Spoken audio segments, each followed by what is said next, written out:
What are you guys doing here? You're supposed to be in quarantine. Get out of here. Oh no. But either way, while they're here, we should let them know that today's show is brought to you by the extremely kind donations by our donors over at Patreon. Andrew, tell us about Patreon and who our donors are. Oh boy, what do we got going on Patreon right now? We just started our Glee watch through, which is a complete nightmare. So that's pretty much all you need to know. And then once a week we will be posting episodes, by the way, for our $5 donors. All right, and our current patrons are Terry Needleman, Max Lunig, Benjamin Lear, Lily Ackles, Mackenzie Horner, John Donna, Taryn the Duck, the fantastic Jess Lightning, Ewan Cassidy, Haley McDonald, Taskier, Fire of September, Mina Maniri, Monica Thoreau, Brent Black, Haley Murray, Allison Wonderland, B-Way Flicks, Nathaniel Stacy Coombe, Joseph Evans Green, Luna Rocks 222, Irigale Drew A. Whiter, Carrie Ahern, Christine Malmadel, Mezzanine Theater Diary, Mary Lou Choquette, Anne Nunnally, Cole Birchfield, Sam Caulfield, John Vanals, Holy Sticality. I usually get that one. I give you a 4 out of 10. I usually get that was one. Terrible. Russ Walker, Musical Hell, Julian Bach, Emily Grace, Andrew Van Barson, and Emily Stack. These folks give us a little extra financial support that helps us keep the lights on here at Musicals with Cheese. If you would like to join them in supporting us and get tons of fun perks, such as patron-only commentaries, our episodes a day earlier, even earlier, and our Glee podcast, come join us over at Patreon. All right, that's enough shilling. Let's get on to the show.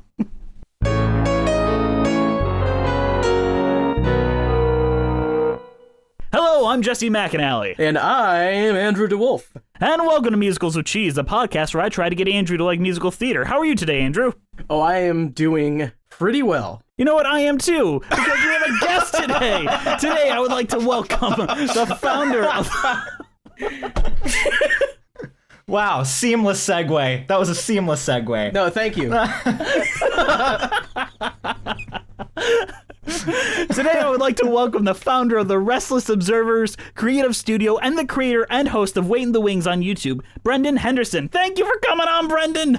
Yay! Yay! It's good to be here. Hey, I'm a Midwesterner. Hey!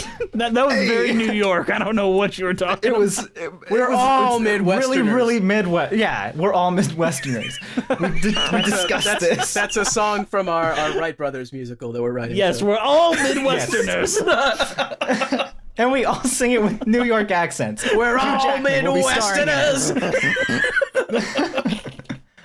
Well, this is Where's my corn? I'm gonna build an airplane. What do Midwesterners do? They just kind of sit around and eat cheese, right? Look at all this wheat in the fields. We got lighthouses sometimes. Boy, it's hot outside because there's no mountains. Oh my god. All right. Hugh Jackman will be starring in it at the Winter Garden Theater. Oh, I can't wait. Yep. I can't wait. Like, they're canceling Beetlejuice again just to put this on. Yes. They let Beetlejuice back in, and now they're like, ooh, Midwesterners the musical where they all do New York accents? Oh, this Sign is me perfect. up. And Hugh Jackman, so who is game. known for great This is better accents. than that show about French people where they all do British accents. Oh my gosh, this is a mess. I'm just gonna... Brendon, what are we talking about today? I think we're talking about Bloody Bloody Andrew Jackson. Hey, that's but me. Up until yesterday, I was like, oh yeah, it's American Psycho. Like, my mind was so set on it's American Psycho. No. But we it's already Bloody Bloody. talked about American Psycho. I know, and I'm set. I can still talk about Bloody Bloody. I'm all set. Okay, because I'm glad, because I got some opinions here that might not be popular, and I'm sad about that. I mean, what's going to be unpopular? We'll find out in a second. Are you trying to say there's something unpopular about Andrew Jackson? Yeah, a couple of things. What's gonna be unpopulism? Yeah. Unpopulism. Boom! Yay. Play the song. Play the song. Play the folks. song. That's the segue. That's the segue. 2, 3, 4. Populism, yeah. Populism, yeah. Populism, yeah. Populism, yeah. This is the age of Jackson. Bloody Andrew Jackson is a rock musical with music and lyrics written by Michael Friedman or Friedman, you know this. Friedman, and a book written by Alex Timbers. The show is a comedic historical rock musical about the founding of the Democratic Party. It redefines Andrew Jackson, America's 7th president, as an emo rock star and focuses on populism, the Indian Removal Act, and his relationship with his wife Rachel. All right, that's all I'm talking about. That's as much history as we're really gonna get into this. So what you're supposed to like your history section has to be at least 15 minutes long. No, I'm actively trying to avoid that. I'm sure there's a wonderful video. That's the rule at Wait in the Wings. I'm sure there's a wonderful video on YouTube that people can find out all about the history of the show. Whatever would that channel be that they could find that video? Well, folks. So we all kind of know what your opinion is, Brendan. So I'm going to force Andrew to tell us what he thinks first. This is like my third favorite Green Day album. Third? What's your second? Dookie. Okay. That's fair. Andrew just texted me while watching and just was like, man, Green Day really hates Indians.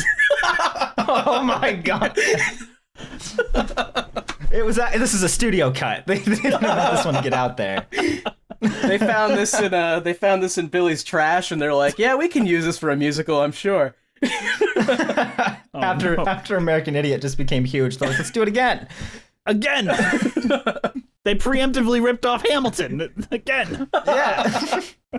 Green Day ahead of the curve. I actually kind of liked it. I don't actually know what your opinion is on it. I didn't actually watch your video, sadly. I'm a bad person. Andrew never educates himself about anything, and it's part of the show. I'm never coming on this show again. He's never coming on again. Offended. That's so sad. I'm done. I'm done. He's vain. That's what it is. I am the vainest person ever.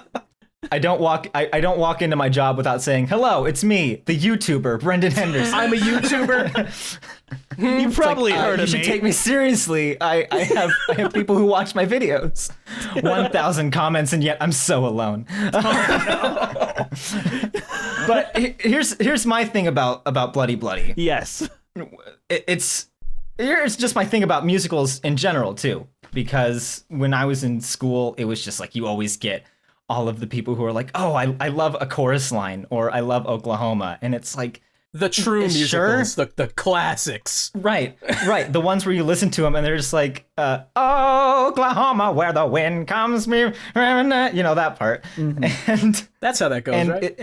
Yeah, that's word for word. Midwesterners, Midwestern, yeah. Oklahoma. But I can't do it. I can't do the musicals that sound like they're musicals. And that's one of the things that I really like about on the channel is that I get to dive into the musicals that don't have that, like, I don't know what it is. It's like a show person voice. Yes. Where they have to sing like this and everything's staccato when it's dramatic, But what I love about Bloody Bloody is that it just sounds like something that I would listen to just like in my car, because it's what I do. Like my last girlfriend, like the number of times that she had to put up with me singing Populism Yea Yea with the convertible and the top down. That probably didn't look good. Now looking back on it. Can I ask if your ex-girlfriend was really Emma Stone? Yes, she was. Oh, Thank great. you for asking. It didn't end well. Oh my gosh, was that a real deep cut for like the audience? Yes. Checking off all the marks. He's crying right now. His tears Emma, I reflected in miss his you. ring light. You can't Emma, see it. please come back. You can't see it, but there's tears. Emma Stone in tears. La La Land is just like my dream woman. That's the only movie where I like walked out and then I walked right back in. Nice. I didn't even pay for a ticket. I just said, yeah, they're not gonna. Oh my god. So you liked it because it sounded like radio music. It sounded like contemporary things that you would practically listen to. Exactly, yeah. Same Sounds reason like- why people loved Rent and people love Spring Awakening, and more Yep. recently you got like kind of Beetlejuice is more contemporary yeah. to what people listen to. Beetlejuice is a weird mixture because it's like they still throw in those musical theatery sounding numbers, but they do it in a way where it's meta, which I actually kind of like, where they're like poking fun of it. But you watch like Dead Mom, that song, oh my god, That is Yes. just something else. Like that's just it's a powerful pop song that I could listen to on the radio. Now I'm gonna be the jerk. That's like this musical made me feel sick. I'm not gonna lie. That's what it's supposed to do. Yeah, I feel like Like- that's kind of the point. I know, but it's like one of those times where it's like, if the satire is too sickening, is it still entertaining satire? If satire's what not was one sickening point- enough, it's not entertaining.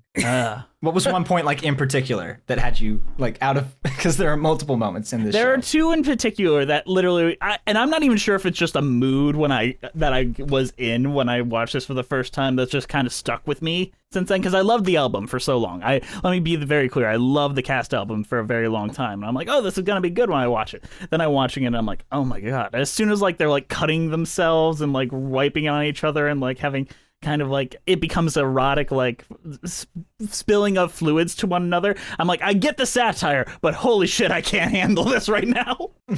Was it just too much? Did you feel like there was too much blood? No, it's not even too much. It's just like, let's say Evil Dead. Evil Dead is full of blood, and I love being in the splash zone. In that, like, my brain is able. But when it's just too real, like, it becomes too accurate. What made it too real? Was it just just the way that they did the intimacy effect? of it, and that is a beautiful thing about that, like that just effect of it, and like how intimate and how small it was, and like only if you're like, technically I don't think it would be as bad if I didn't watch a bootleg of it, honestly. Did you say it was small? Like, it was intense, but just how it kind of grows. They had a from bucket of blood. They did. But I mean, it's not like Sweeney Todd where it's kind of theatrical. It is theatrical, but it's real, if that makes sense. Right. Yo, it's And pop then punk. that That's what kinda- it is. It is, though, and I'm just sitting here like, I'm like the opposite of you. Like, I'm like, God, can't we just have a real nice clam bake, guys? And I've never been that guy. Andrew will tell you, I was a little freaky edgelord that wanted every musical to be Sweeney Todd when I was younger. Jess just wants think that- fake edgy. He doesn't like it when it's too raw. When man. it's too edgy. But here's the important thing. It sparked conversation. It did, got you it did. talking. Andrew Jackson is an edgy guy. And I He's think an edgy was. boy. He's an edgy boy. I think this is technically some of the greatest art in musical theater in the last like 20 years. Like, that's how I sit. But as me as a human being was not enjoying watching it. Like the 10 Right. Little Indians scene, like I'm just like, oh god, like in a way that good theater should make you do. Right. It's the way of like, and here's the thing that I love about how Timbers approached it too, is that he approached it by saying, like, we don't want to make decisions for the audience. We don't want to come in here saying, hey, populism's bad, or hey, populism's awesome, or hey, Andrew Jackson's justified, or whatever. It was more of just like, we're going to lay out the facts. We're going to show you how it all happened, and then you can make the decision, that's one of the best things that I love Alex Timbers as a director. He's one of the people that I really want to interview and become friends with, because he sends you dank, he sends dank memes from what I hear. So I want to That's see good. how strong his meme game is. But it's just great that he leaves it open to the audience. And it's also, you have to factor in the fact that this was his first show that made it to off-Broadway, basically. Because it was with Les Frères Corbusier, which is that really, it's edgy, like off-Broadway, which that's where it gets really mad. And so when you're factoring, he probably, I imagine he probably toned it down too for off-Broadway, which just makes me think, what was it like before? And I agree there. But I'm curious what you all think of the characterization of Andrew Jackson in this story, because they have their own revisionist version of that, and I'm curious where you think, as a character, that lies. Are you there? God, it's me, Fiona. We've gone off the rails, guys. I don't want to be rude and step on toes. No, feel free to step on toes. That's why you're here. That's why we have guests. The character of Andrew Jackson, it's in a weird spot, because how do you make this president an emo rock star is the thing. Like, what attributes do you take, and then which attributes do you drop too? I don't know. I have a weird feeling about. I don't really see it. I don't know the as history well the enough. president. Yeah, I don't really see. Like, I don't know. It's weird. That's all I can say about it. Is it's weird. It's a different take. I to was it. trying to do like base level research on the actual history, and honestly, it's hard to really confirm some of the things that are said in this. they have like a scene where his family dies, and I couldn't find anything about how that actually happened or how that went down anywhere. So, Well, they framed it as if it was either cholera or the Indians, like yeah, and it's it's like played as which a one joke. is it? Right. That's a good question. And I think that that's one that's like really deep in the history books and not one that I want to speculate on because I feel like I learned what it really was, but it was like one of those throwaway facts that I didn't use in the video. Well, I feel like they frame it with Andrew Jackson is the narrator in a way, so he just kind of make stuff up sometimes. And No, I a don't know. lady in a right. wheelchair is the narrator. What are you talking about? She's Oh, that dead. lady, the lady in the wheelchair. I don't know. Do you know why that was in there? Yes. No. She represents the historical consensus on Andrew Jackson. Wow. I don't think we needed it though. We It's kind of probably it. didn't need it, but that's what she's supposed I feel to be. the same way. Well, it's just a thing of like I don't know. It just felt so unnecessary, and it felt like maybe a way to add a gag in too. That's the one grievance that I have with Bloody Bloody is that I think it would have been stronger if they had just doubled down and had Andrew Jackson be the actual narrator, much in Right. the same way as Hamilton. But even Hamilton, like Aaron Burr is the narrator. It's not even Hamilton. That is true. Yeah. So maybe if they would have just done it, that's a good point. Maybe if they would have just done it where it is one of the actual characters, maybe it's his wife. That would have been an interesting point of view in there. I think it should have been His like wife the Indian dies, though. that was his buddy that he like betrays in the end. Like I think That could have been another interesting that could have take. worked. Like there's tons of different ways. Like if the wife didn't die in the midpoint of the show, I would think she'd be the ideal one. But unfortunately, that's And that How did the actually cards happen fell. in the real world, so you can't really. Well, you can, but you probably shouldn't. You just do it change that. Hamlet style where she comes back as a ghost. Ghost time. ghost wife. And then my husband Ghost fucked wife. everything up while I was dead. That goes to prove And I was that's the the only whole thing second grounding act. him. So I'd watch it. I would too. You mentioned very briefly in your video about the controversy surrounding the show, specifically the protest from Native Americans and Native theater. And you didn't give your opinion on that. And I that's a big reason why I really wanted to talk about this with you. I really want to know what your thoughts are about its portrayal of Native Americans and all that, and whether or not their protests are valid. I know none of us are really able to have a good opinion of this, and I don't mean to put you in a place where you're uncomfortable, but No, right. yeah. Well, I absolutely think that were the protests valid? Of course. Every protest, in a way, is valid if you shine some light on it. Right. Except for a few. There are a few that I'm just like, you don't need to be doing this. Hashtag release the Snyder Cut. Right. Ugh. But yeah, does the Snyder Cut actually exist? No, That's my it's getting thing. released. They just announced it on HBO Max. Hey guys, we got a Wait, worse what? version of Justice League. It's coming out. Yeah. Zack Snyder just announced it today.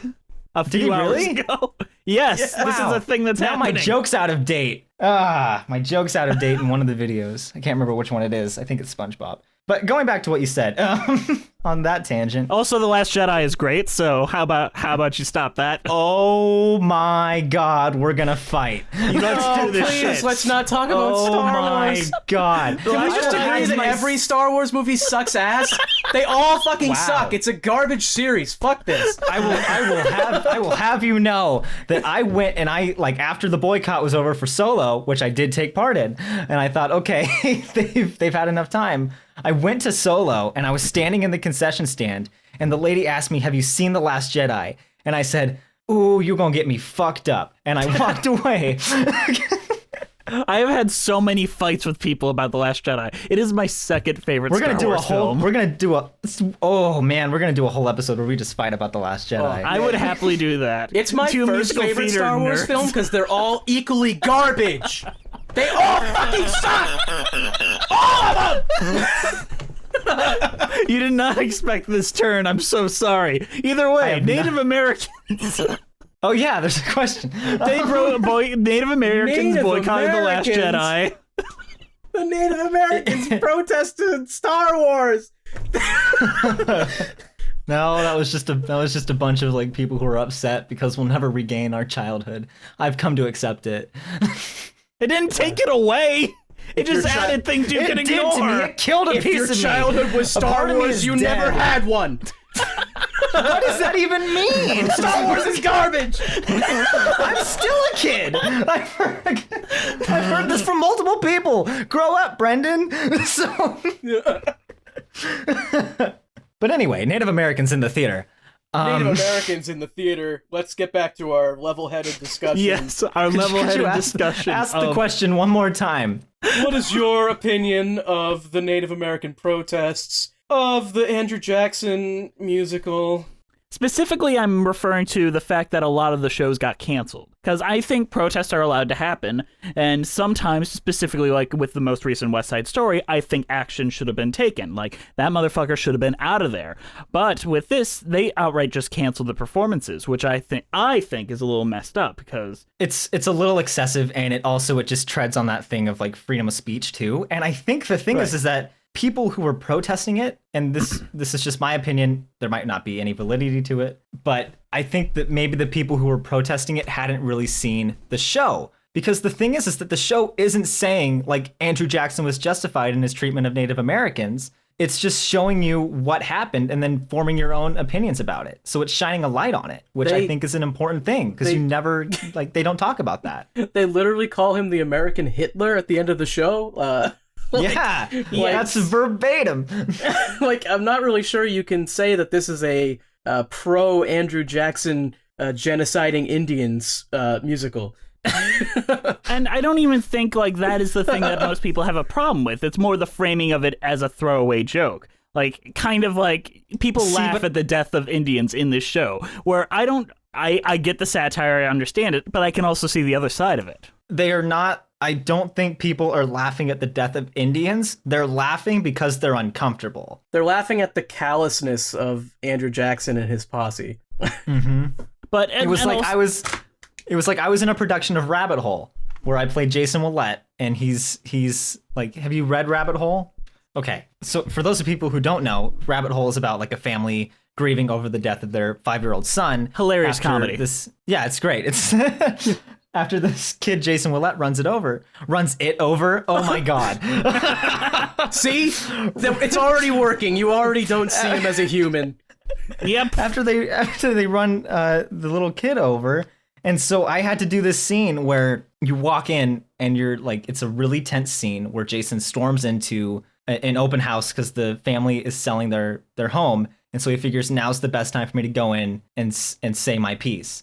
And you walk in and it's just dead silence. And it's supposed to be this really dramatic moment, but people would start laughing. Yes. And I talked to my director about why are they doing that? And he said it's because they don't know how to react any other way. That's their mechanism for coping with it. And I think that's the same thing that's going on with Andrew Jackson. Because I honestly think that 10 Little Indians, if you stage it the right way, it is a really powerful piece in a musical that you wouldn't think that would be in there. Mm-hmm. You know what I think would be the most interesting way for me to view this show, like if they were to revive it, which I don't know if they have any plans for. I doubt it right now, but I would love to see completely naked nudist. No, all Native American. Like, everyone has to be at least 1% Native American, be a part of this, and just show them representing this character. Because then I feel like the framing of it would change altogether. It's the reason why I think Hamilton works so well. It's America now is told by this, or the atrocities done on by these people representing the people that did the atrocities to them. Right. We need a Jewish Hitler. That was... Ooh. Mel Brooks. That's what I was just thinking was the producers. We did it, guys. We solved racism. We're just like Hairspray. We solved racism. That's the power of theater. Yay! All right. Final question before we go into a mid-show and then we talk about the songs. All right. Was he American Hitler, or was he a good president? Does he have to be one or the other? That's loaded. That's the question that they offer up at the end of the musical. Yeah, it is a loaded question, because he's neither. Where do you think he falls? If it's a spectrum between American Hitler and, greatest president of all time, as claimed by our current president, who might top him. He is not the greatest president of all time. We can set that down. He did a lot of things that were intolerable and horrible. Bad man. Honestly, he was probably a pretty bad president. I don't know if I could stretch it so far as to call him Hitler, but I mean, he did commit a genocide, so I don't know. Yeah. But he also didn't start a world war, so I don't know. No one does that on purpose. I can see it from the place of like I think his like in his mind, even though to the average person it's not okay. In his mind, I do believe that he thought he was doing the right thing, which that again, it all comes up to what do you think? Because Well, I don't know. I don't You know could enough probably about it say the same to thing give a about strong Hitler opinion. if you really wanted to. Like, Hitler probably thought he was doing the right thing. He obviously wasn't, but he probably thought he was. That's true. I don't agree with anything Andrew Jackson did. I mean, Not a I don't know if single I could thing. say that. I don't think all of his economic policy was necessarily bad.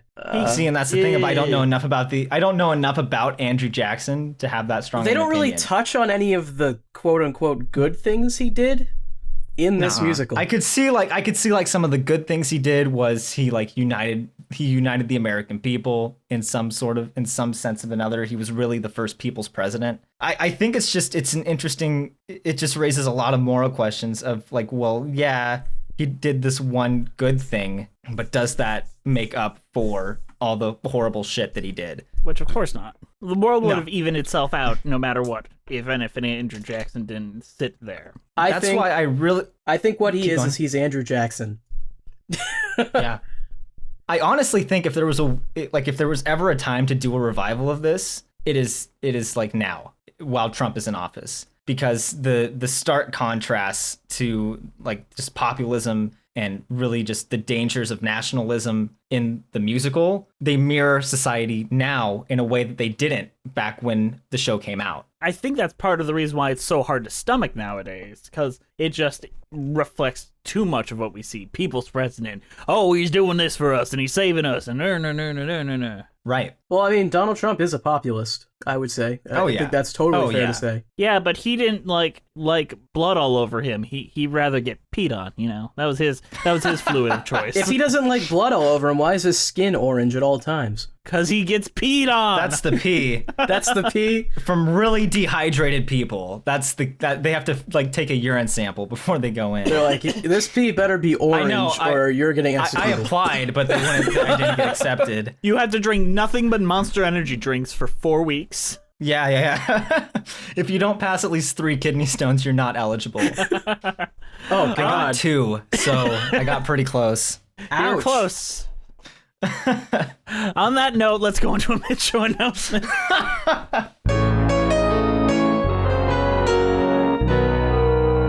Populism, yeah. Populism. I want to have populism. Populism. I just want populism. You're fitting right into the tone of this. This is great. Oh, cool. You don't know how depressing it is when someone just doesn't kind of get the vibe of it. Okay, cool.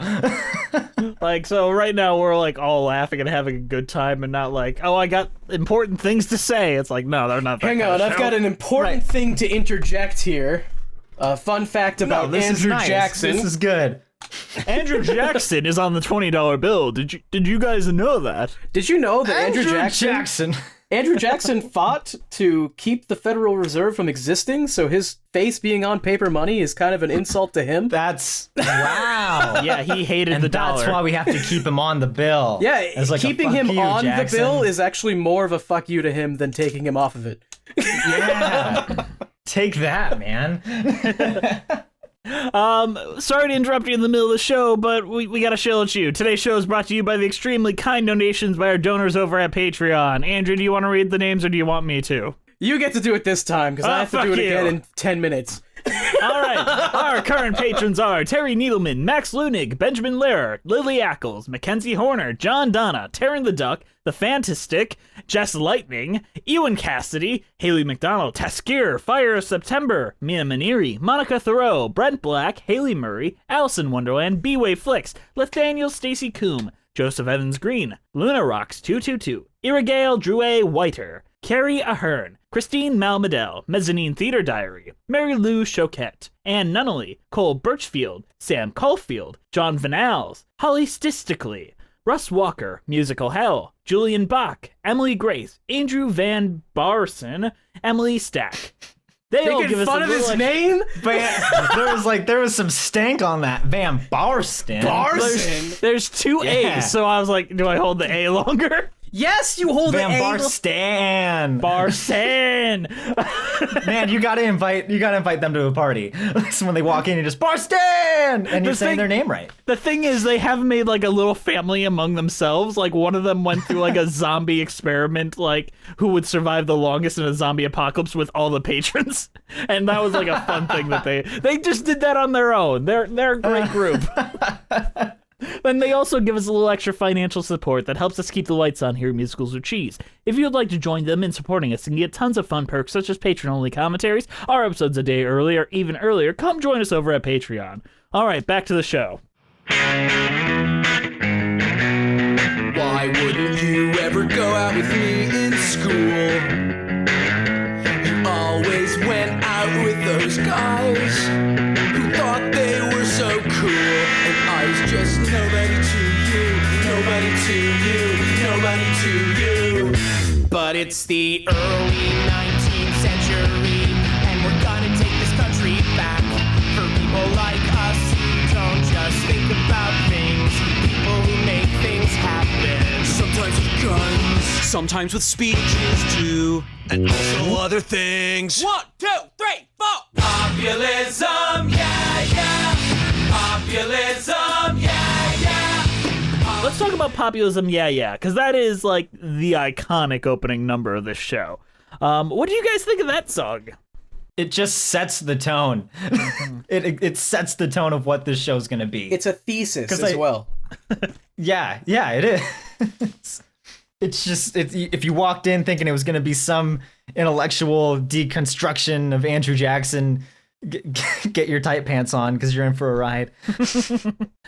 I just love how it does kind of sit up there as like one of the great opening numbers alongside of like, oh, what a beautiful morning of just setting the stage for what we've got. Right.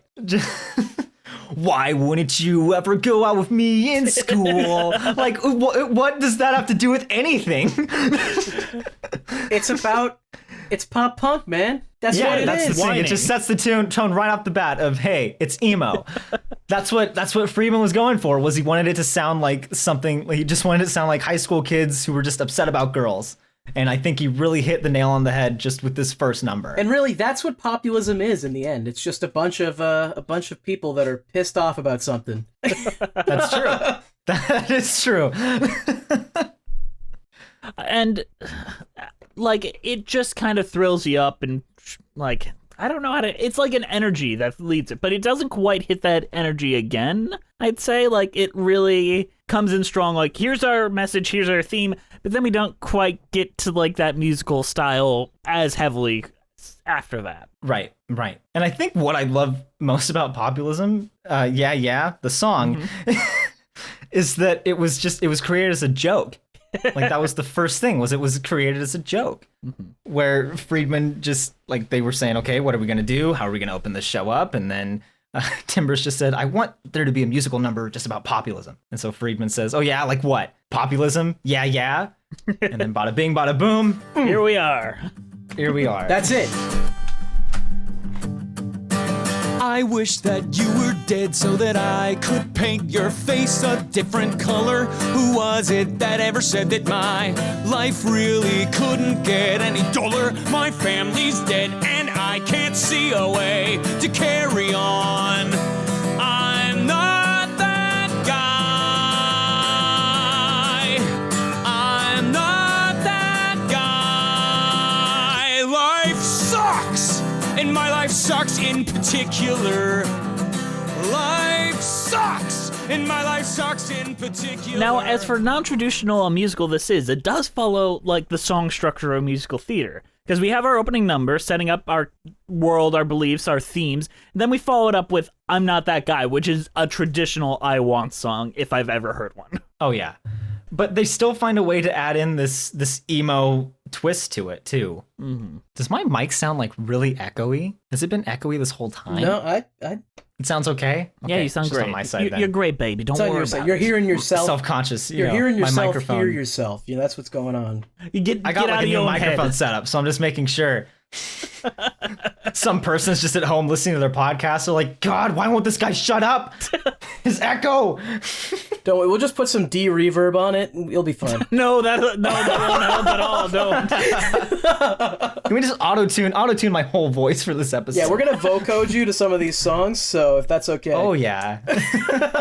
Every word we're just gonna make it all-star. Like you're just gonna be singing all Like Smash Mouth? Oh yeah, Oh, Smash. cool. If ever there was a song, that's the good one. Yes. Where's our Smash Mouth musical, guys? They already It's made it. called Shrek. Shrek the musical. You know what? Can't argue with that logic. Don't they sing But I'm All not- Star at the end? I feel like they did. No, they sang "I'm a Believer" at the end because they couldn't Oh, right. afford All I Star. couldn't afford All Star, but the monkeys that are was all probably dead. the- So Yeah, what? Doesn't make sense. Anyway, moving on. as if- Well, as that's if all we gotta anybody- say about that. As if anybody couldn't afford All Star. How many movies have that been in at this point? Like 10? Do you know how many Buffalo Wild Wings that song is playing in? All you of think them. you can just buy All Star? Did you know that song wasn't written for Shrek? No, Was it it was not? written for Mystery Men, right? Mystery Men, yeah. Wow, that's like how. That's what the music video is. The That's music how, like, with video is Spider- just clips of Mystery Men. Is it? Yes. Oh, it is, isn't it? Yeah. With Ben Stiller. That's kind of like with Spider-Man Turn Off the Dark. Imagine Dragons wrote, I think it was Radioactive. Yes. That was one. And then what was the other one? Demons. And Sony was like, these are too good for this musical. And they just put them on their own album. Too good for Spider-Man Turn Off the Dark. That was Sony's belief. Like, let's frame we should that. talk about that. We should talk about that one too. Yeah, these songs are too good for Spider-Man. Yeah. Spider-Man. Why are there so many bad musicals? Can you explain that to me, Mr. Man from Wait in the Wings? Tell me why are there so many bad musicals? I don't know, but I'm really happy there are. Because in the real world, people don't sing and dance, Jess. It's unrealistic. What are you talking about? I do about- it all the time, especially in quarantine. It's about that heightened experience. It's a heightened emotion. That's what makes you sing. But a lot of the times they don't do a good job of making them into a musical. Nobody wants to make a bad musical. That's the thing. They all like everybody thinks that it's going to be great, and then they get there and it's not. Spider-Man is just my favorite musical ever because it's like, how did this get okayed? I actually kind of appreciate Julie Taymor's vision for that show. Like, I think that could have been an interesting mess. I don't get how it was like over $70 million, and yet they still come out with these inflatable Sinister Six things, and they choose like the worst. They choose the worst Spider-Man villains for it, and they make one. Swiss Miss. Why? It's a pocket knife. It's a walking pocket knife. And this is so off topic. Anyway, back Still to better the than The Amazing Spider-Man 2. I'm very bummed out that the Spider-Man Turn Off the Dark didn't have a Jamie Foxx version of Itsy Bitsy Spider. Oh my god. They could have afforded the rights. You know what? That didn't destroy Jamie Foxx's career. Do you know what did, though? What is that? Try to beat Shazam? No, Annie 2014. Oh. He has not been in an actual movie since then. Fun fact. Really? It's because he's too busy. He's really committed to that Jess, Shazam game. Are you And also- serious? Annie 2014 is great. You just don't understand that it's a remake. You're too Annie attached to the 2014 originals. killed like 3 careers. It killed Willow Smith's career, it killed Cameron Diaz's career, and Jamie Foxx's. But the real question is, have you seen Annie 2? Yes, A Royal Adventure. Which Annie 2? Yes, where she has to stop a nuclear bomb. Yes, me and Andrew did a commentary for Patreon on that movie. And Emperor Palpatine what is the the hell? scientist And then Emperor that made Palpatine that. Yes! and everybody else Yes, goes and exactly. they sing tomorrow for no reason at the end. Thank you. I just did this on my Patreon last week where I'm like, oh, there it is. You got to do it. It's like, oh, I'm a knight now. Okay, we just stopped nuclear warfare. Her plan I'm makes George no Hearn, sense. and I'm Daddy Warbucks. Tomorrow. Hello, I'm tomorrow. Discount Jeff Bezos. I might have done war crimes, but you don't know. Daddy Warbucks. And then he like picks up the phone every 5 minutes and his phone calls have like nothing to do with the movie. He's just like, yes, make sure every cat has a salmon in the city. It's like, what are you talking about? This is how he made his money. What, just giving cats salmon? Yeah. He owns Friskies. That's a He $1 billion probably does. endeavor right there. God, I have Especially a whole... during like the Great Depression. Okay, That is his highest authority. he Daddy cares about. Warbucks owns all the cat sitting businesses. He has to keep those cats alive to keep his businesses afloat. Ah. He's the real Tiger King. These are the conspiracies. But anyway, Populism Yea Yea is a really fun song. I really enjoyed it. It's one that I listen to over and over again. Do you think when just Daddy for its Warbucks over-the-top became lunacy. king, that was an example of populism? I want to see Daddy Warbucks sing Populism Yea Yea. Can we have that? The emo boy version of Annie with about... In tight pants. Yes. Bloody Daddy Warbucks. Yes! Give me this! He's done some things, game. but it's all good because he adopted this little girl and she wears a red dress.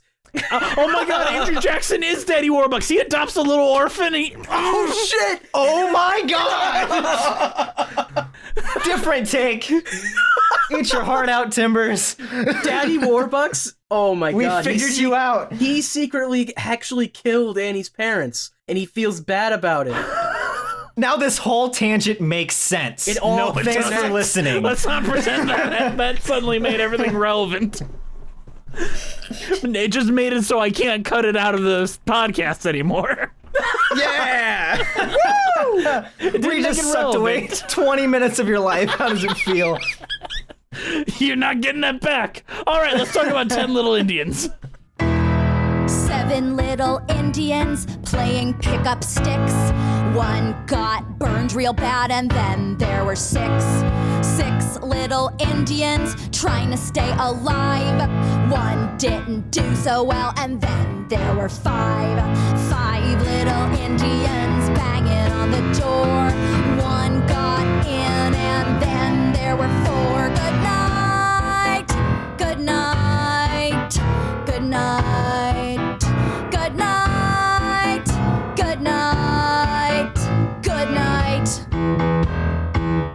The next number that is this changes with how you choose to direct it, and this is why I'd be interested to see how different productions direct 10 Little Indians, because there's so many different directions that you could do this.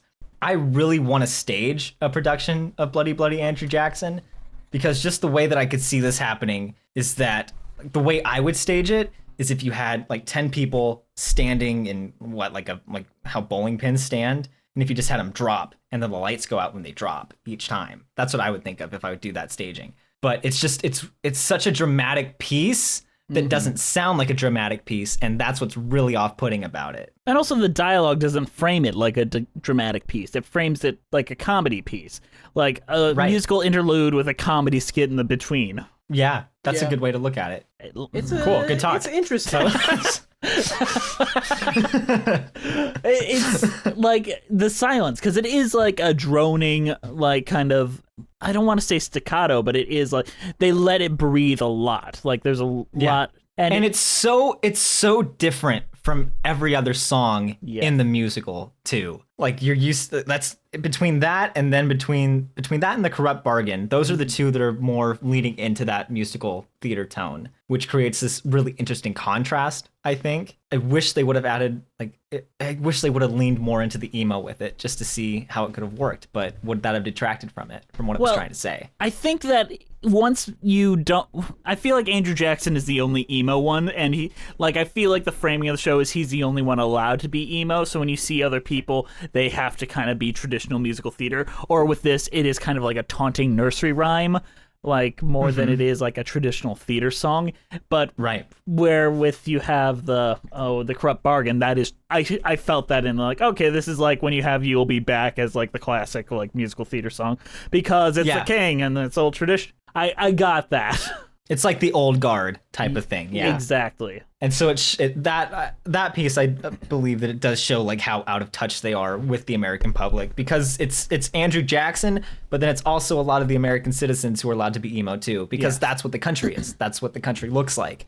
And so by having the Corrupt Bargain be this really just like prissy sort of song of I'm the president, it's just I want to so be president because ridiculous. my dad was president. So on the nose. Yeah. And They're showing how Andrew Jackson saw all the other politicians. You know, just, they're all Bunch of squares. all squares. To quote Holden Caulfield, a bunch of phonies. The original emo, Holden Caulfield. Let's be fair, yes. J.D. Salinger, the original emo. And his son, the original Captain America. I hear you talk about what you want, the travel, the fighting, pictures in the paper, the killing and campaigning. The sign on your door says populism, yeah, yeah. Oh, you tell me not to compromise, you tell me that you'll change. You promise and you promise, but I hear you talk about what you want, you get what you want. Promise and you promise, you promise and you promise, but I'm so through with compromising. I'm so through with compromising.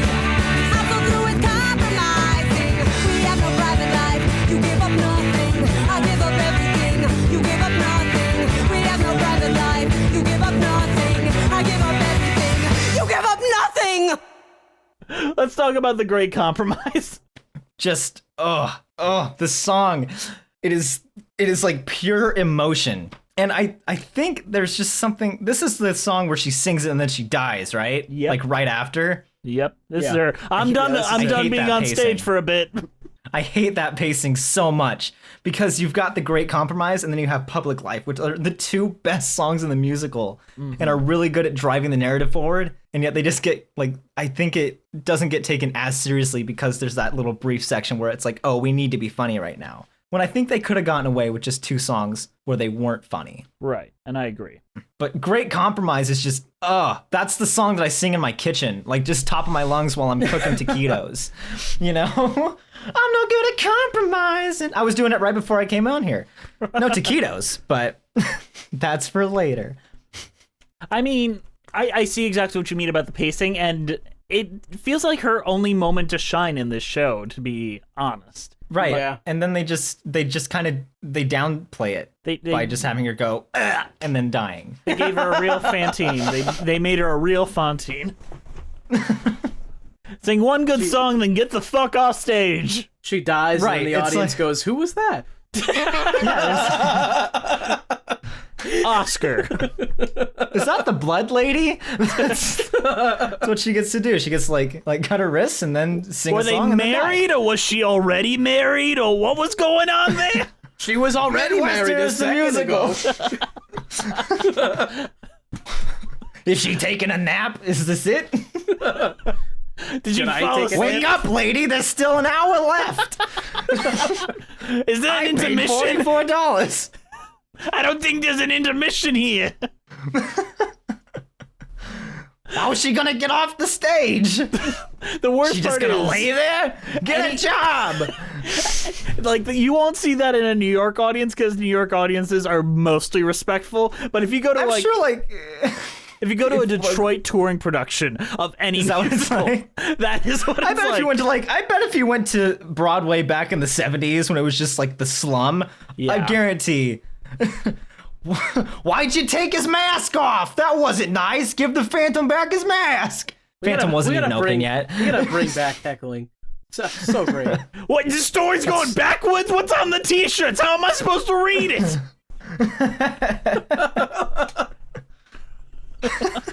Where does this musical Oklahoma take place? I don't get Never it. said the location. Can I tell you a quick detour story because our show is a mess? So Yes, I of saw course. the touring That's production. that's the whole episode. Yes, I saw the touring production of Percy Jackson, and there was like this group of 4 people that obviously just bought a group season pass, and they just were trying everything out. And I remember them just like whispering, "I don't like this very much. What's going on?" And the oldest man, just like in the middle of intermission at the full volume, is like, "Why can't they just put on shit like Oklahoma anymore?"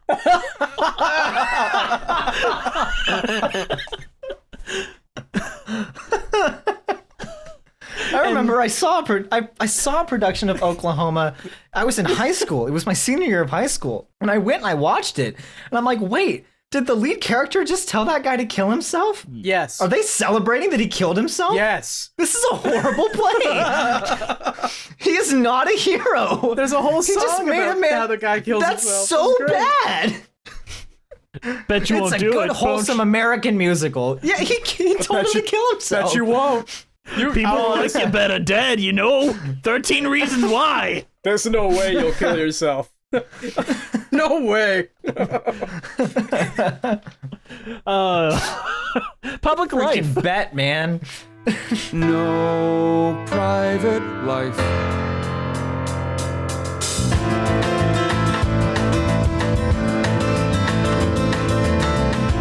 To my wife, I make this one last vow.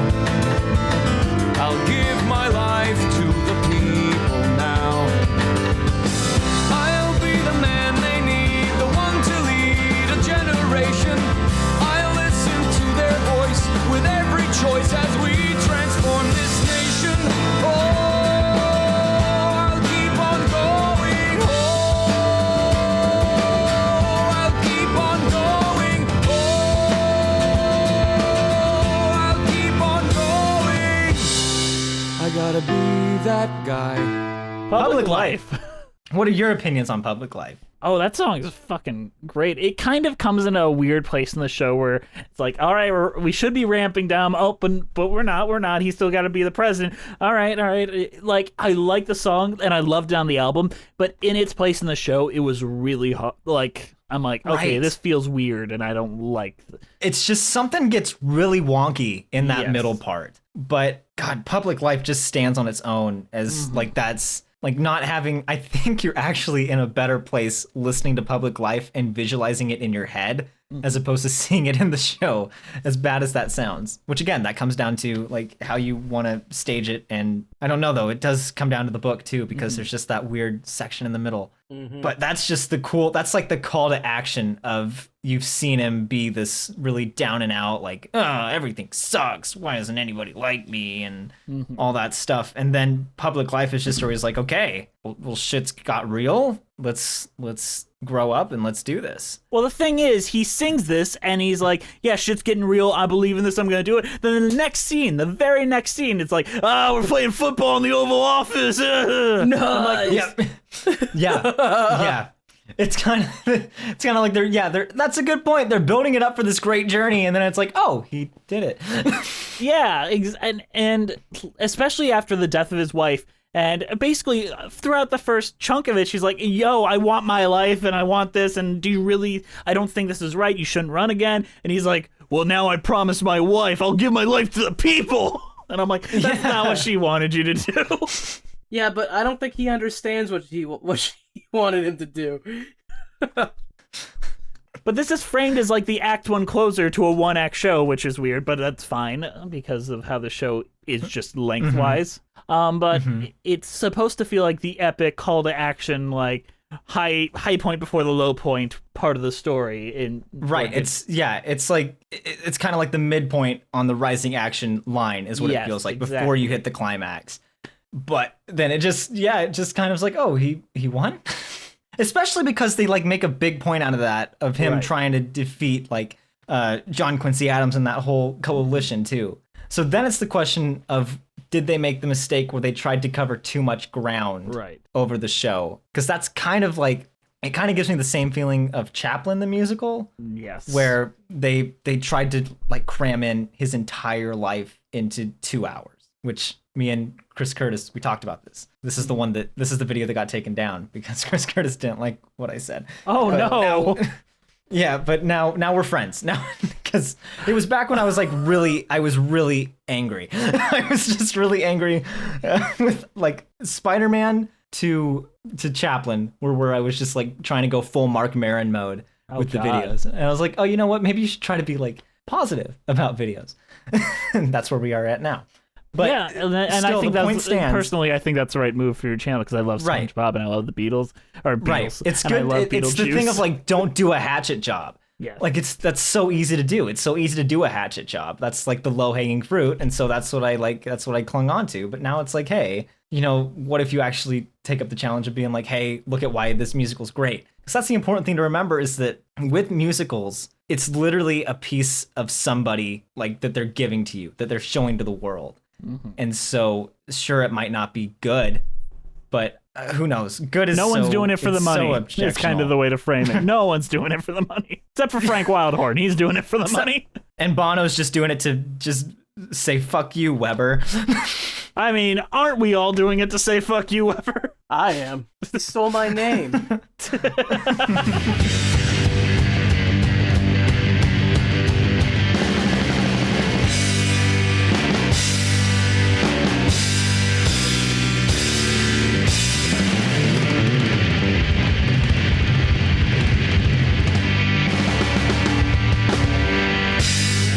Guys, what is your overall thoughts on Bloody Bloody Andrew Jackson and I just told you. and your cheese rating? Oh, my cheese rating. I would give it like a. What, you want to let I'm gonna make Andrew go first because usually that sets the tone for how cheese ratings work, and Sure, I sure. like putting him on the spot because it's funny making him squirm. All right. Well, I'll let them have their say first, and then I'll go. Bloody Bloody Andrew Jackson,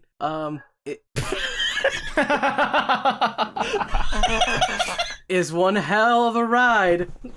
I like the music in it quite a bit. I'm not usually a fan of like that emo punk / pop punk kind of sound, but this is so short and it fits the theme that they're going with. I think it's kind of awesome, and I think it really shows off how immature the idea of populism really is, and it's kind of it's suitable for our current political climate. Populism is the most immature form of democracy, and pop punk is the most immature form of music. So I resent that. Okay, well, you can resent it all you want, but I'm gonna go put on pizza Panic in at the your Disco hometown- and cry. Writing about pizza in your hometown to 3 chords is not really that complicated. And then you call it like Mr. Stooge or something. Yeah. I mean, it's fine. But I'm gonna give it American cheese because No shit. Way to put America. effort in, Andrew. All right, Brendan, your turn. Well, Bloody Bloody is one of my favorite musicals, especially the cast album, the cast recording.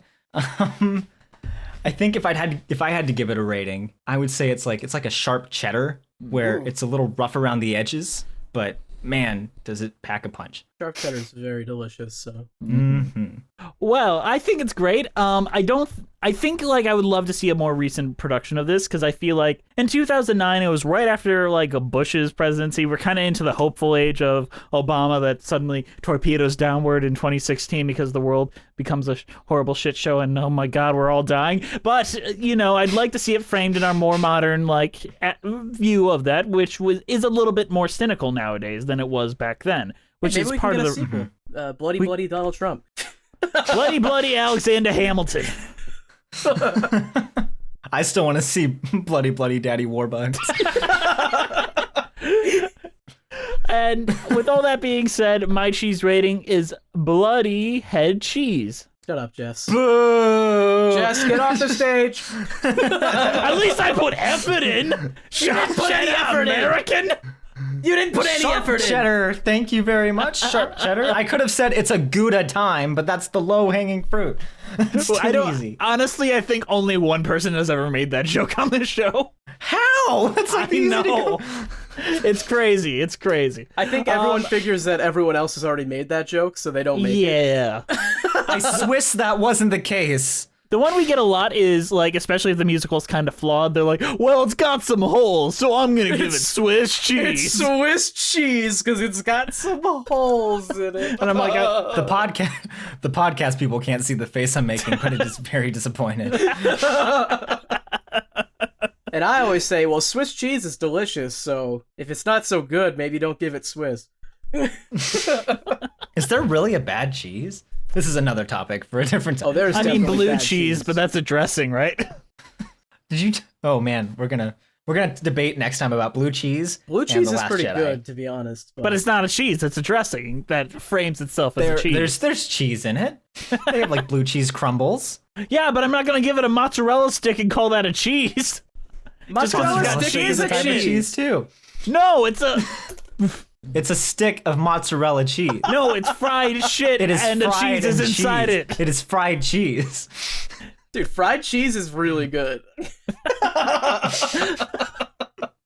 That was the best part of my bowling class back in college. Mozzarella was that I could sticks? go get mozzarella sticks. Man, They had a bowling class in college. Where'd you go? Utah State. It was my PE credit. You go to It was that. bowling. It's the only sport where you gain weight.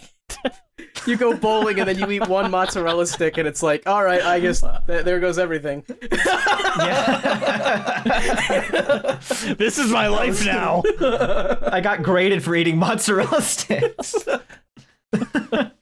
All right, Brendon, I'm going to give you a chance to promote all the wonderful things you do on the internet because they are truly wonderful, and I am endorsing them officially because they are great. Oh. They are wonderful, wonderful videos, and I've watched all of them more than once. That is how good they are. Oh my god, really? Oh, that means so much. I'm always afraid when I'm like making the videos that I'm like, okay, this is just a one for and then people are done. But They have high rewatchability. Very that's awesome to hear. And it's what I wanted to do when I was on YouTube all the way back in 2012, but didn't quite reach those standards that you set up. So I'm like, oh, finally, I can watch this instead of having to make this garbage. I'm happy that I can be the one who has to stay up till 2 a.m. Exactly. But yeah, He still stays up till 2 a.m. Yeah, I do. For other reasons. But Wait in the Wings, it's basically just like if you watch Defunct Land, it's like Defunct Land for theater. That's what people are calling it, and it's a huge honor to be in that same realm. I dive into theater history, and I really love looking at Broadway flops and trying to figure out what went wrong with them. So you can check us out, Wait in the Wings on YouTube, and have a nice day. And if you guys want a good companion piece that's much more educational than anything we said here, check out his episode on Bloody Andrew Jackson.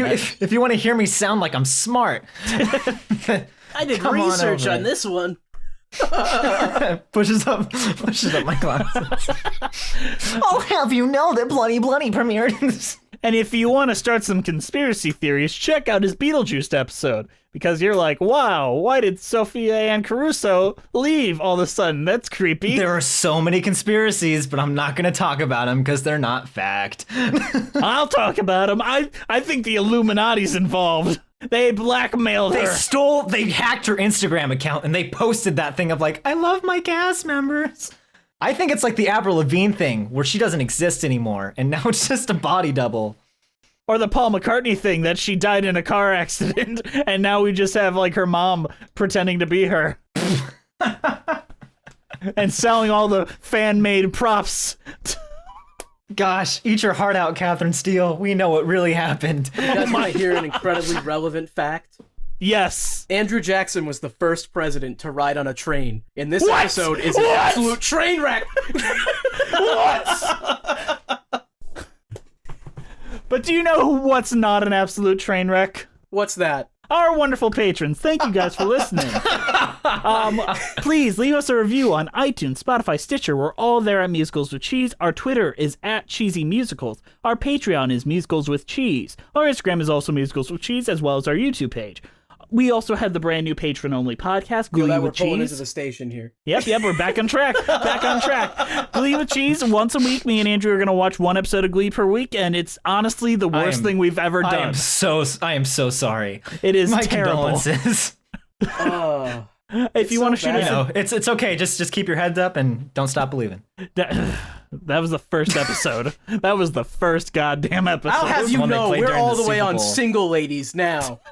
Oh wow! We're dedicated.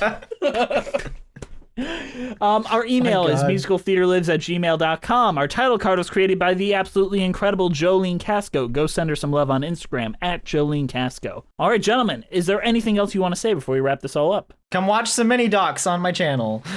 Yes, please. And thank you for letting me be on here too. This was a blast. Anytime you want to come back, if you got a musical, you're like, all right, this isn't right for my channel, but I want to say this shit about it. always come on. You're always got a place here. Oh, awesome. Cool. All right, Andrew, you got anything to say? Any wise words of wisdom that Mother Mary said to you? Did you know Andrew Jackson never freed any of his slaves? All right, guys, we'll see you next time on Musicals with Cheese.